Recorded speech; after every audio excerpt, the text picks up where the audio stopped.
Route 19 is a beautiful, curvy, hilly little road in North Carolina. It's a fun ride to Dale's Wheels Through Time.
Let's explore Wheels Through Time in Maggie Valley.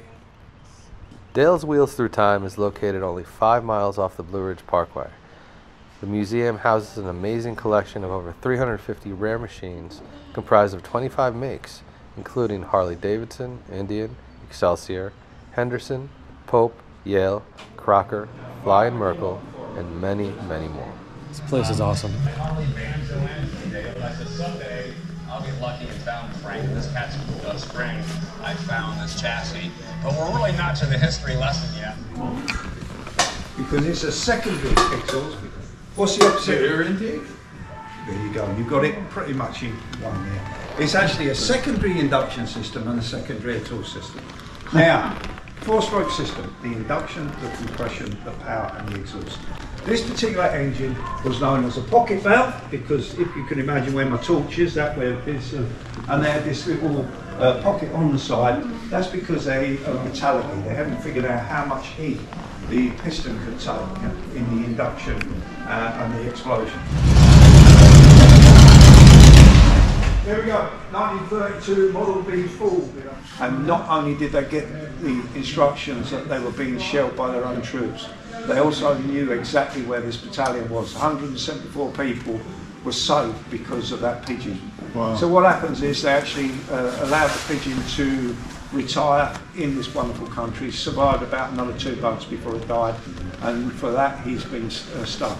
He also had a French Legion of Honour given, bestowed on him. Now later on, troops are coming back from Europe and they're saying pigeons are not good enough. We need better communication. Radios were being used, but I think they only went one way in the First World War. So walkie-talkies and radios start getting used. So the next person to actually own this, this gentleman worked for them.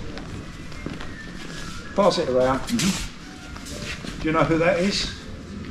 I do not, and I don't have my glasses on. I just got them on my neck. Yeah, pass it around the other way. Don't shout out if you read it. I think I know what it is. Yeah.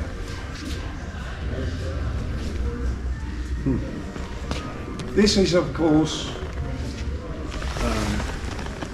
Played George Bailey in It's a Wonderful Life. Jimmy Stewart? Jimmy Stewart, yeah.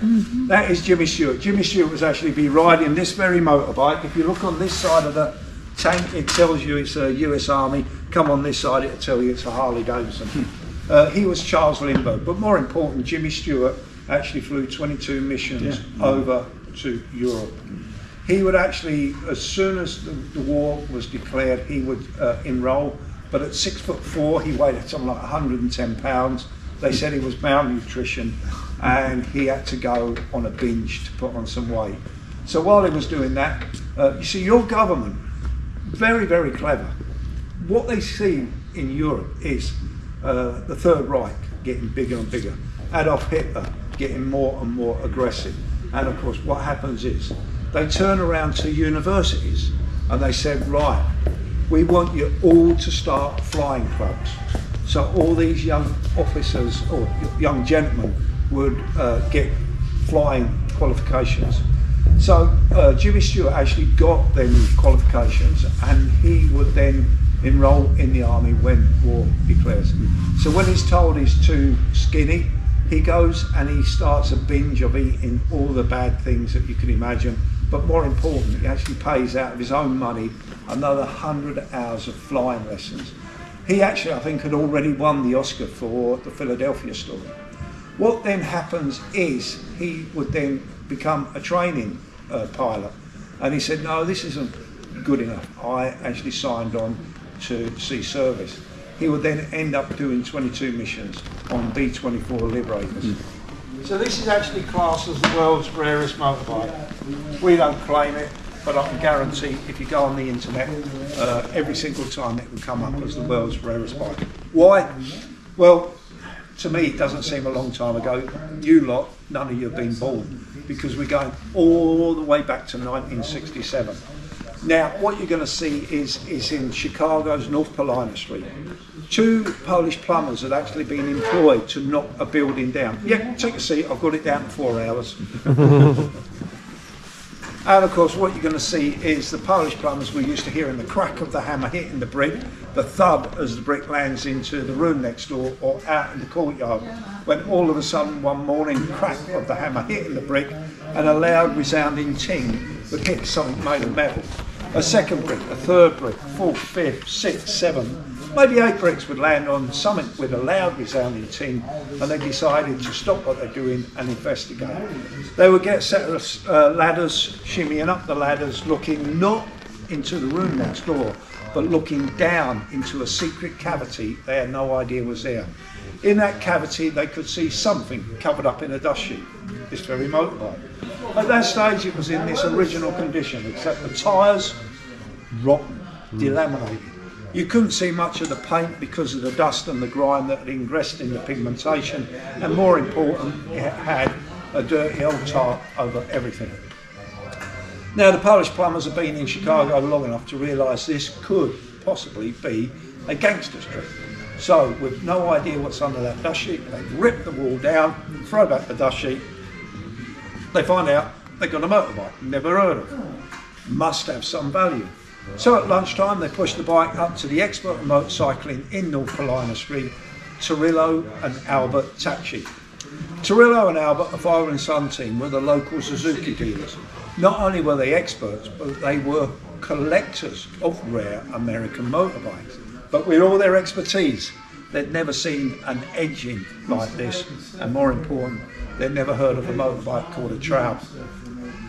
It would be then up to the boys to negotiate a deal with the Polish plumbers to swap a second-hand Suzuki for this bike. Now what would happen is Turillo and Albert take it into the back workshop, and that is where they carefully sponge off all the dirt and grime, revealing this original paint. They would order and fit new tyres. While they're waiting for the tyres to be delivered, oil in the engine, oil in the gearbox, and they get the engine and the gearbox to run sweetly.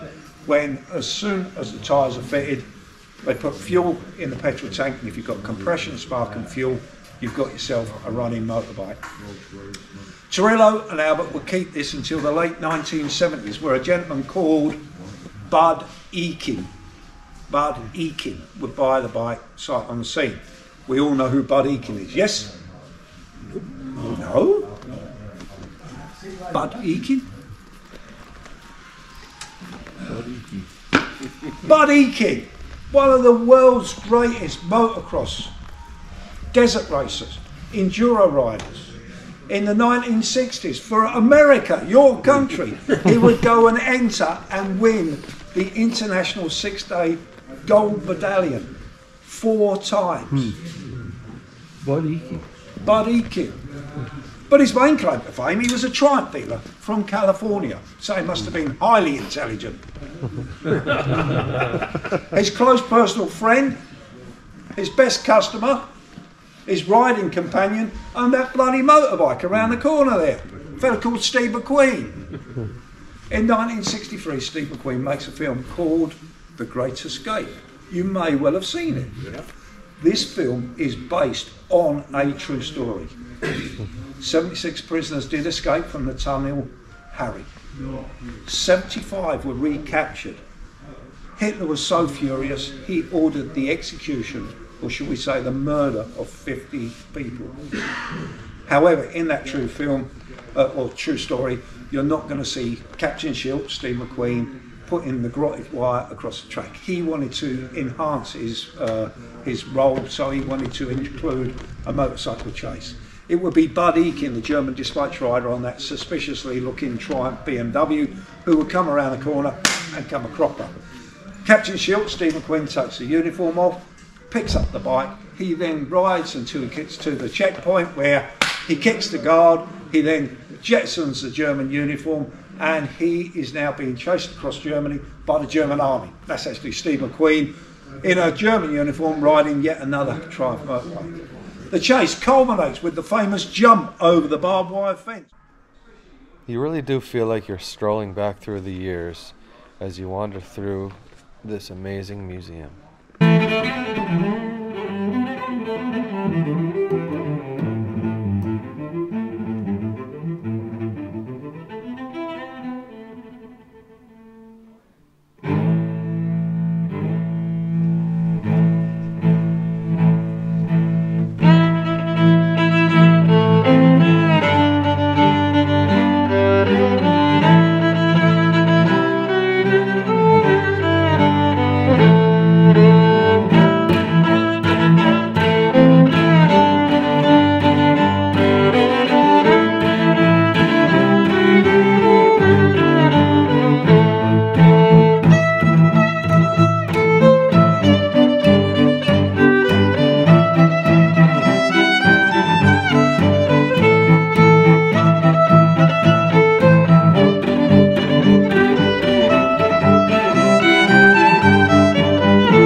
This Keating is the oldest bike in the museum.